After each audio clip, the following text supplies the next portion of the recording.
নমস্কার বন্ধুরা, আজ আমরা এই ভিডিওতে West Bengal police lady constable রিক্রুটমেন্টে 2023 সালের প্রিলিমিনারি পরীক্ষার কোয়েশ্চেন পেপারটি অ্যানালিসিস করব।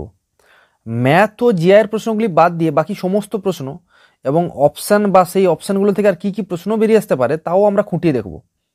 ম্যাথ ও জিআইয়ের জন্য একটি আলাদা ভিডিও তোমরা পাবে, তবে এই ভিডিওটা তোমরা স্কিপ না করে পুরোটা দেখো, আশা করব তোমাদের কাজে লাগবে। তাহলে চলো আর দেরি না করে শুরু করা যাক। প্রথম প্রশ্নটা আমরা দেখে নিই।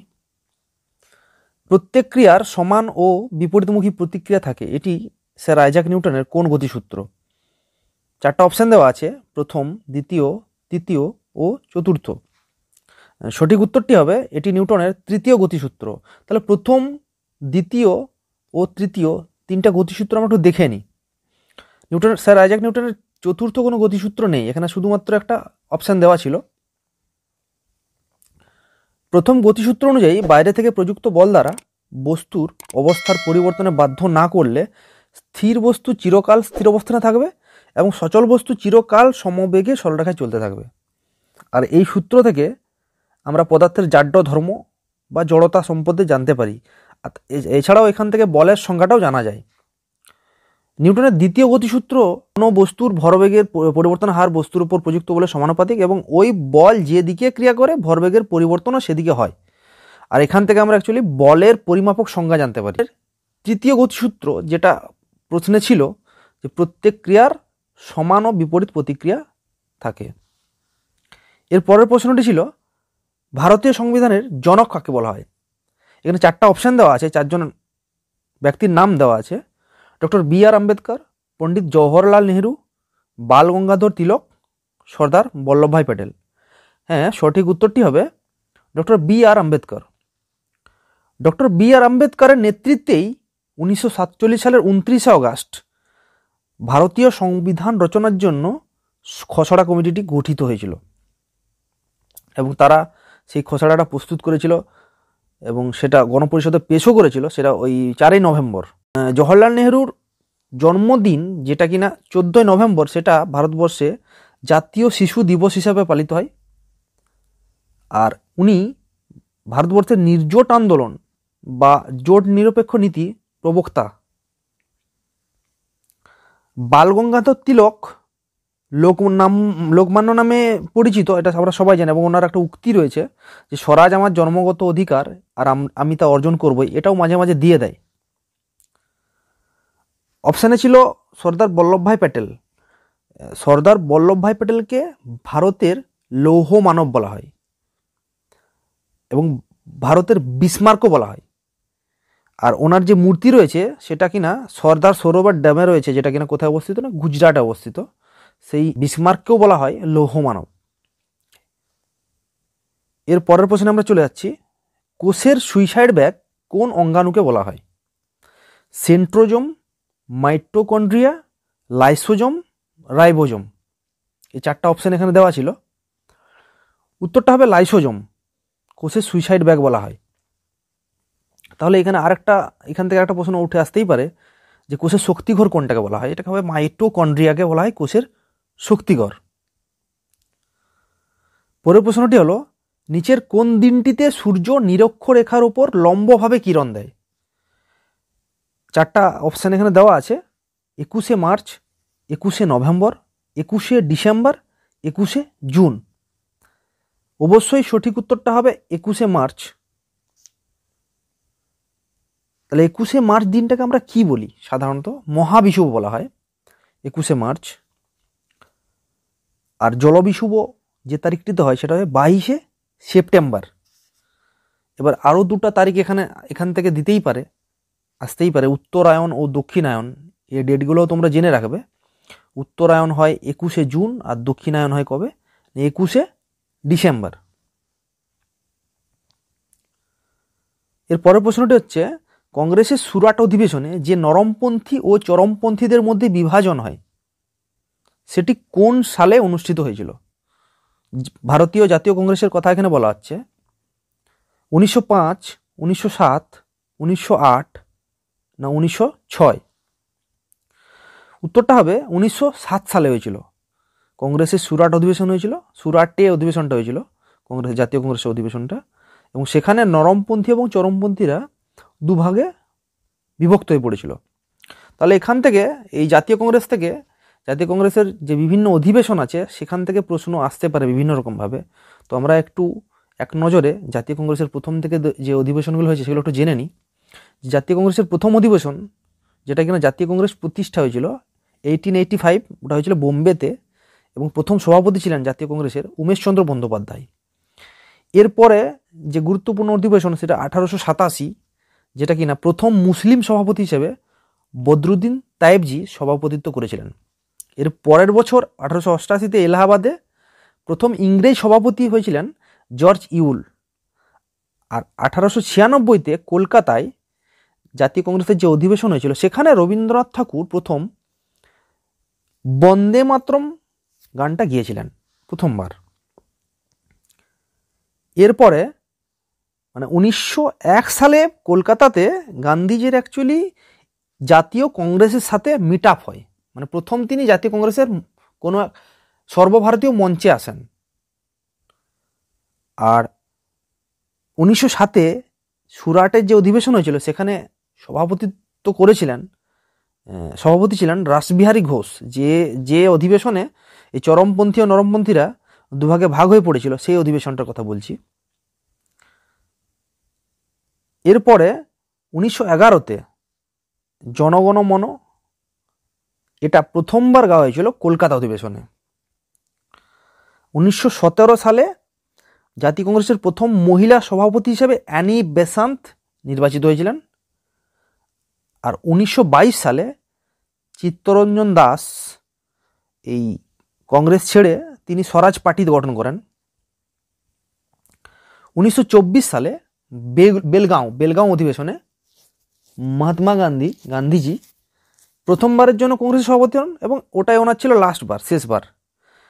আর তার পরের বছর কানপুরে সরোজিনী নাইডু, যিনি কিনা ভারতবর্ষের প্রথম ভারতীয় মহিলা সভাপতি, কিসের না, জাতীয় কংগ্রেসের।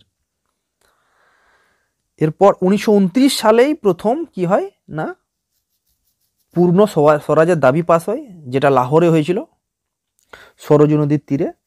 আর যার সভাপতি ছিলেন জওহরলাল নেহরু। সেখানেই প্রথম, ওই বছর প্রথম 26শে জানুয়ারি স্বাধীনতা দিবস উদযাপন হয়। তাহলে 1929 সালে প্রথমবার ভারতের স্বাধীনতা দিবস উদযাপন হয়েছিল। সেটা কবে? 26শে জানুয়ারি, যেটা বর্তমানে আমরা প্রজাতন্ত্র দিবস হিসেবে পালন করি। আর তারপরে 1937 সালে প্রথমবার জাতীয় কংগ্রেসের অধিবেশন হচ্ছে কোনো একটা গ্রামে। আর এরপরেই 1938 সালে হরিপুরায় অধিবেশনে নেতাজি সুভাষচন্দ্র বসু কংগ্রেসের সভাপতি পদে নির্বাচিত হন। এবং তার ঠিক পরের বছরও নেতাজি ত্রিপুরা অধিবেশনেও সভাপতি পদে নির্বাচিত হন, কিন্তু তিনি কোনো কারণটা আমরা অবশ্যই পরে কোনো একটা ভিডিওতে আলোচনা করব যে কেন তিনি ইস্তফা দেন, এবং তিনি ফরওয়ার্ড ব্লক প্রতিষ্ঠা করেছিলেন। এবং লাস্ট যে 2023 সালে জাতীয় ইন্ডিয়ান ন্যাশনাল কংগ্রেসের যে অধিবেশন হয়েছে সেটা হয়েছে ছত্তিশগড়ে, যার সভাপতি ছিলেন মল্লিকার্জুন খাড়গে। এর পরের প্রশ্ন, কোটা শহরটা ভারতের কোন রাজ্যে অবস্থিত? 4টা অপশন দেওয়া আছে, রাজস্থান, মধ্যপ্রদেশ, মহারাষ্ট্র, গুজরাট। অবশ্যই উত্তরটা হবে রাজস্থান। পরের প্রশ্ন, পানিপথের দ্বিতীয় যুদ্ধ কত সালে হয়েছিল? অ্যাকচুয়ালি পানিপথের মোট 3টা যুদ্ধের উল্লেখ আমরা পাই ইতিহাসে, এখানে দ্বিতীয় যুদ্ধের কথা জিজ্ঞেস করছে যে কোন সালে হয়েছিল।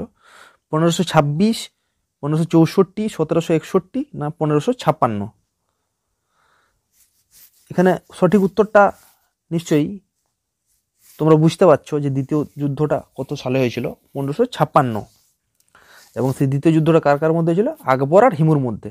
তাহলে প্রথমটা কবে হয়েছিল? প্রথমটা হয়েছিল 1526-এ বাবর ও ইব্রাহিম লোদির মধ্যে, এবং তৃতীয়টা 1761, অনেকদিন পর, আহমদ শাহ আবদালি আর বালাজি বাজিরাওয়ের মধ্যে হয়েছিল। এরপরের প্রশ্ন, যে কত সালে পূর্ব পাকিস্তান থেকে স্বাধীন বাংলাদেশ গঠিত হয়েছিল? তাহলে পূর্ব পাকিস্তান থেকেই স্বাধীন বাংলাদেশ গঠিত হয়, কারণ বাংলাদেশ ছিল আগে পাকিস্তানেরই একটা অংশ।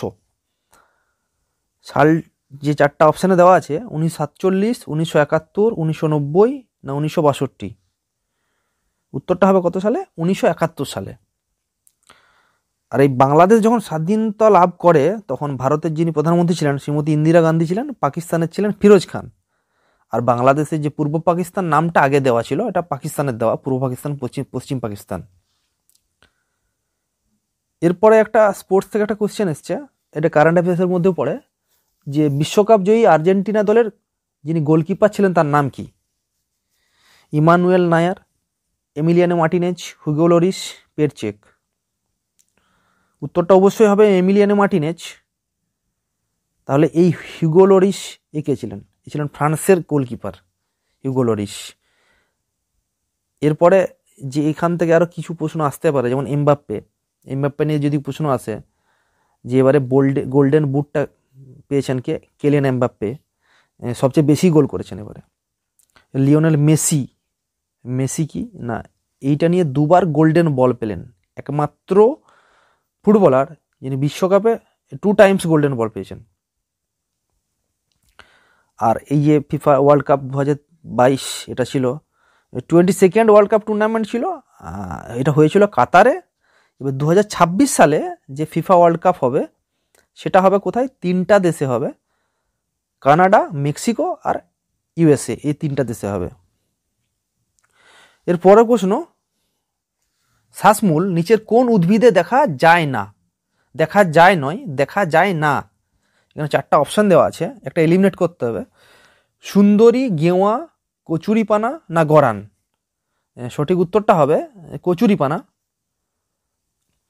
আর এই যে উদ্ভিদে শ্বাসমূল দেখা যায় তাদেরকে কি বলা হয়? নিউমেটোফোর্স। এই নিউমেটোফোর্স আবার দুভাগে ভাগ। এই নিউমেটোফোর্স জাতীয় উদ্ভিদ দুভাগে বিভক্ত, আর হচ্ছে রাইজোফোরা ম্যাঙ্গেল আর হচ্ছে এভিসিনিয়া জার্মিনাস। এবারে বলছে একটা ইতিহাস থেকে কোশ্চেন, বেমানান শব্দটি নির্ণয় করুন না। ওয়ার্ড 1 সিলেক্ট করতে হবে এখানে। আমির খুসরো, তানসেন, টোডরমল, বীরবল। তো এখানে তোমরা সহজেই বলতে পারবে উত্তরটা অবশ্যই আমির খুসরো হবে। এই কারণে হবে না, আমির খুসরো হচ্ছে একমাত্র, এখানে যে 4 জনের নাম দেওয়া আছে এই 4 জনের মধ্যে একমাত্র আমির খুসরো হচ্ছে কি না সুলতানি আমলের সমসাময়িক, সুলতান ইরার। এই আমির খুসরো কে ছিলেন? যে নিজামুদ্দিন আউলিয়া সন্ত ছিলেন, তার শিষ্য ছিলেন। আর একে বলা হয় কাওয়ালির জনক বলা হয়, এবং একে কি বলা হয়? ভারতের তোতা পাখি, তুতি হিন্দ বা প্যারট অফ ইন্ডিয়া। তাহলে যে বাকি 3 জন ছিল তারা কারা ছিল? এই তানসেন, বীরবল আর টোডরমল। তানসেন ছিল এই আকবরের যে রাজসভা সেখানে যে 9 জেমস বা নবরত্ন তাদের মধ্যে এই 3 জন ছিলেন। এই তানসেন ছিলেন সঙ্গীতজ্ঞ মানে মিউজিশিয়ান, বীরবল একজন সেনাপতি ছিলেন, টোডরমল ভূমি রাজস্ব মন্ত্রী ছিলেন। আর বাকি আরও যে কয়েকজন ছিলেন যেমন আবুল ফজল, ফৈজি, রাজা মান সিং, আব্দুল রাহিম খানা, ফকির আজিউদ্দিন আর মোল্লা দোপিয়াজা। এই 9 জন হচ্ছে কিনা আকবরের সভায় 9 জেমস। এরপরে প্রশ্নটা ছিল আন্দিজ পর্বতমালা কোন মহাদেশে অবস্থিত? এই 4টা মহাদেশের নাম দেওয়া আছে, Asia, north America, south America, Africa. Andes পর্বতমালা। তাহলে যে পর্বতমালাগুলো বা মাউন্টেন রেঞ্জগুলো এগুলো কোন মহাদেশে অবস্থিত এবং তার হায়েস্ট পিক বা হায়েস্ট পয়েন্টটা কি সেটা একটু আমরা দেখে রাখতে হবে আমাদের। আন্দিজ এর হায়েস্ট পিক হচ্ছে কিনা মাউন্ট অ্যাকনকাগুয়া। যখন এই লাস্ট এরপরে আগের একটা কোশ্চেন এসেছিল, এরপরে Rocky, Alps, Alaska, Atlas, Ural, Hindu Kush, Himalaya. Himalaya অবশ্যই এশিয়া অবস্থিত, যার হাইয়েস্ট পিক হচ্ছে কিনা মাউন্ট এভারেস্ট। এরপর প্রশ্ন, চাপ প্রয়োগের ফলে বরফের গলে যাওয়া এবং চাপ উঠিয়ে নিলে পরে আবার কঠিন অবস্থায় ফিরে আসার ঘটনাকে কি বলা হয়? 4টা অপশানও দেওয়া আছে, কঠিনীভবন, বাষ্পীভবন, ঘনীভবন না পুনঃশীলী ভবন। এটার আনসার হবে পুনঃশীলী ভবন। পুনঃশীলী ভবন কেন হবে, বাকিগুলো কেন হবে না? তাহলে একটা একটা করে আমরা একটু দেখে নিই কঠিনী ভবন কি। কঠিনী ভবন বা সলিডিফিকেশন মানে তরল বস্তু থেকে যদি তাপ আমরা বের করে নিই বা তাপ বর্জন করি, সেটাই কঠিনীভবন হয় এবং সেটা কি হয় না কঠিনে পরিবর্তন হয়ে যায়, মানে ওয়াটার থেকে সলিডে পরিণত হয়। এরপরে বাষ্পীভবন কি করে, ভেপোরাইজেশন মানে কি করে, চা ফুটালে যেটা হয়, হ্যাঁ, বা জল গরম করলে যেটা হয়, যেটা বাষ্প তৈরি হয়, তরলে যদি আমরা তাপ প্রয়োগ করি সেখানে বাষ্পীভবন হয়, সেখান থেকে ওই তরলটা কিসে পরিণত হয়, বাষ্প বা গ্যাসে পরিণত হয়। এবার ঘনীভবনটা কি, মানে উল্টোটা, ঠিক যেটা আমরা ভেপোরাইজেশনে করেছিলাম তার ঠিক উল্টোটা করলেই সেটা ঘনীভবন হয়, বা যেটাকে কনডেনসেশন বলা হয়। যে গ্যাস থেকে যদি আমরা টেম্পারেচার বের করি তাহলে সেটা কি হয়ে যাবে না লিকুইড বা ওয়াটারে পরিণত হবে। এরপরে যেটা কিনা প্রশ্নে ছিল রেগুলেশন, পুনঃশীলীভবন, সেটা কিনা যখন কোনো আমরা সলিডকে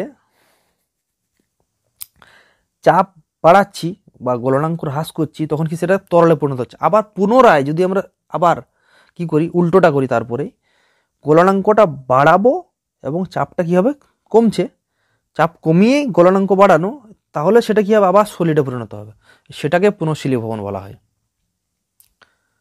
এর পরের প্রশ্ন ছিল ভূগোল থেকে, লোয়েস কি দ্বারা গঠিত ভূমিরূপের উদাহরণ?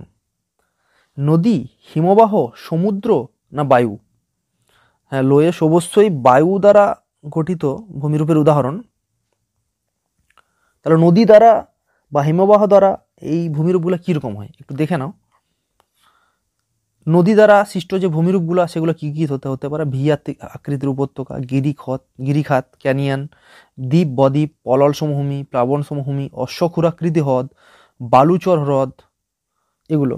আবার হিমবাহ দ্বারা যেগুলো হতে পারে, ইউ আকৃতির উপত্যকা, হিমদ্রোণী বা হিমখাত যেটাকে বলা হয়, সার্ক বা করি, ঝুলন্ত উপত্যকা, এরিটি বা হিমশিরা, রসেমতানে, টিলা বা পুচ্ছ, ফিয়ার্ড, আবর্তরেখা, গ্রোভস ইত্যাদি। সমুদ্র দ্বারা যে সৃষ্ট ভূমিরূপগুলো হতে পারে, যেমন সমুদ্র ভিগু, তরঙ্গ কর্তিত মঞ্চ, সমুদ্র গুহা, ব্লোহোল, জিও, স্বাভাবিক খিলান, স্টাম্প, কোভ, বাইট, উপসাগর, অগ্রভূমি, স্ট্যাক, এইসব। আর বায়ু দ্বারা যেটা প্রশ্নে ছিল যে লোয়েস সমভূমি কি দ্বারা গঠিত, সেখান থেকে আর কি কি ভূমিরূপ সৃষ্টি হতে পারে, গৌর বা গারা, ইয়ারদাং, ইনসেলবার্চ, সিলেট, সিডসল্যান্ড, ব্লো আউট, মরুদ্যান, যুগেন, মেসাও বাটে, এটা অসারণ গর্ত নয়, অপসারণ গর্ত, ভেন্টিফ্যাক্ট, ড্রাইকান্টার।